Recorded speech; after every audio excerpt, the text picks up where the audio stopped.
This is Real News Media TV, coverage you can trust. Please like, share, subscribe, and hit the notification bell. Select all for daily news updates. Good evening, my Real News Media TV family. Welcome back to the channel for another news update for June 21, 2023.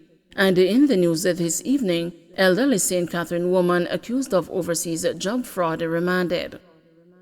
A 66-year-old St. Catherine woman was remanded Tuesday on allegations of fraudulently collecting money from two sisters to secure jobs overseas. Yvonne Graham, who is charged with obtaining money by means of false pretense, was ordered to return to the St. Catherine Parish Court on July 21.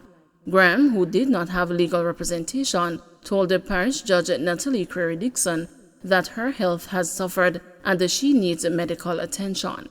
The judge then asked that her station document be endorsed for a medical check. Allegations are that in March, Graham collected $45,000 from one complainant and $60,000 from the other to secure domestic work overseas for the sisters. When the jobs did not materialize, they requested back the monies. This did not happen and a report was made to the police. Following an investigation, Graham was arrested and was subsequently charged with obtaining money by means of false pretense. Several charges laid against the man in St. Thomas Beryllium attack. Police investigators have charged a man in relation to the attack on Beryllium security guards in St. Thomas in April.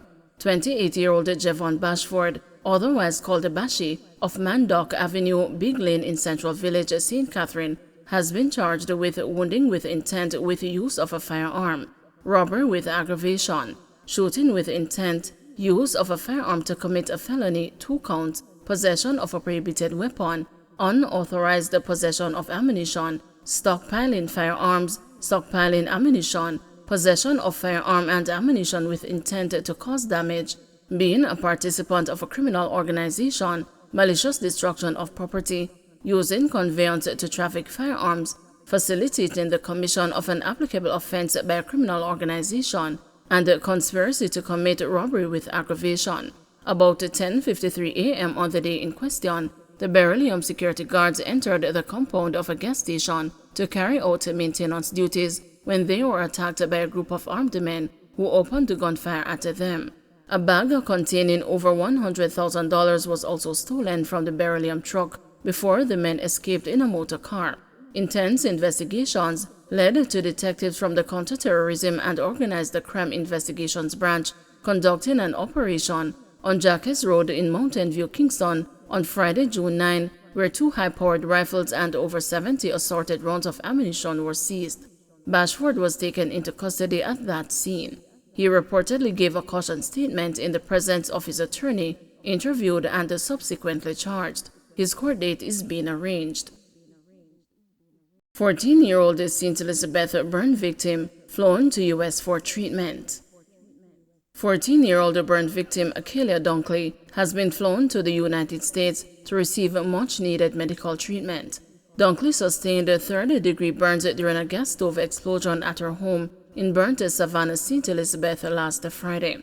The teen was airlifted from Jamaica last night to the Joseph M. Stillburn Center in Atlanta, Georgia, where she is to undergo surgery. Her father, Rupi Madunkley, says he is elated by the help he has received for his daughter. I must give thanks to Mr. Josephs and the San Myrna Foundation.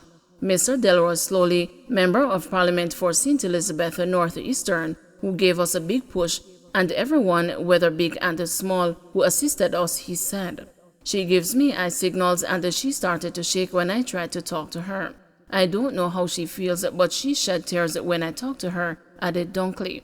Robert White, director of San Myrna Foundation, also expressed gratitude for the support provided to the teen. My heart is full of joy that we could have called on corporate Jamaica and they rallied around the cause, giving young Dunkley a fighting opportunity.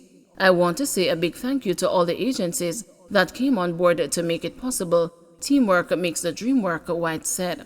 According to him, the Ministry of Education, through the Child Protection and the Family Service Agency, also assisted financially to the cause.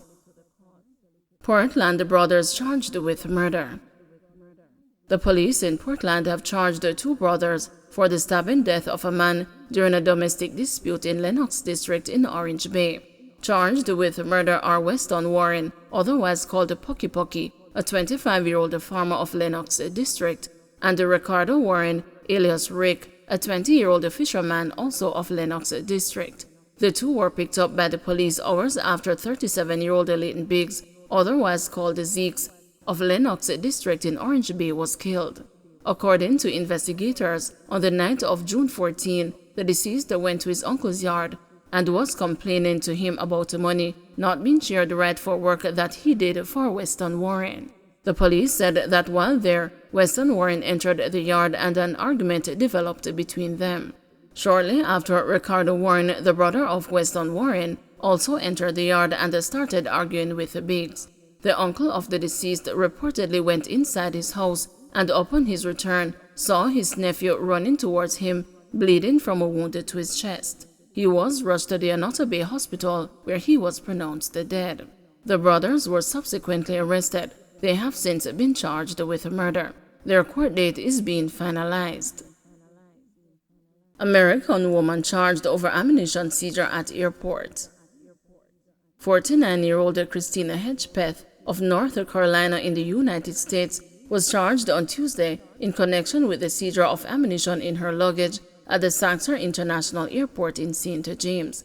She has been charged with unauthorized possession of ammunition. The police report that about 11:47 a.m., Hedgepeth checked her bag to board a flight out of Montego Bay when it was screened by port security and anomalies were detected. She was interviewed and during a search of the bag, a black and gray magazine containing 5.380 cartridges was found in an inside pocket according to the police. She was subsequently arrested and charged and is slated to appear in the St. James Parish Court on Friday, June 23. Woman charged with the murder of St. James car salesman. A woman has been charged with the shooting death of a car salesman in Montego Bay, St. James on Monday, March 15. The deceased has been identified as 42-year-old Robert Harvey, otherwise called the Priest, a tour guide driver and a car salesman of Bogue Hill in Montego Bay in the parish. Charged with murder, conspiracy to commit a murder, and the misprision of a felony is 28-year-old Tiandra Reed, a saleswoman of Upper King Street in Montego Bay, St. James. Reports are that about 5:45 p.m., Reed contacted Harvey via cell phone and told him she had an interest in a vehicle he was selling. While waiting, Harvey was reportedly pounced upon by armed men in a Toyota Corolla Axio motorcar with Reed aboard. The men reportedly opened gunfire, hitting Reed before escaping in the area. The police were summoned and on their arrival, Harvey was transported to hospital where he was pronounced dead. An investigation was conducted and Reed was arrested on Tuesday, June 6. She was subsequently charged on Tuesday, June 20 after a question and answer session. Her court date is being arranged. Ward of State drowns in St. Thomas, body yet to be recovered. The body of a ward of the state who drowned over the weekend is yet to be recovered. Leroy Anderson, 14, drowned on Saturday at Yallas Beach in St. Thomas. The teen was reportedly left in the care of a family friend by his foster mother. He went swimming with a group of children, encountered difficulties and drowned. Michelle McIntosh Harvey, the acting chief executive officer of the Child Protection and Family Services Agency, says that the agency has been providing support to relatives of the teenager. Mrs. Harvey McIntosh notes that a lack of proper supervision is a contributing factor to the number of children reported missing or abused or who experience other forms of tragedy.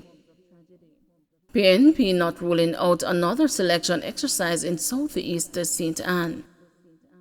The People's National Party says its election monitoring committee is not ruling out another selection exercise in Southeast St. Anne to choose a standard bearer for the next general election. The PNP earlier this month held an internal poll in the constituency, but none of the candidates was able to get at least 50% plus one of the votes as required by the party's rule. Dr. Kenneth Russell secured 46% of the votes, Wavell Hines 31%, and Patricia Duncan Sutherland 22%. PNP General Secretary Dr. Dayton Campbell said that the Election Monitoring Committee will recommend the process for selection of a candidate at the party's National Executive Council meeting scheduled for Sunday. Dr. Campbell said if a runoff is recommended, it would be a contest between the top two candidates, Dr. Russell and Mr. Hines. The PNP General Secretary insisted this approach is not new. South East St. Anne is represented in the House by the PNP's Lisa Hanna, who will not be seeking re-election. Don't forget to like, share, subscribe, and hit the notification bell. Select all for daily news updates.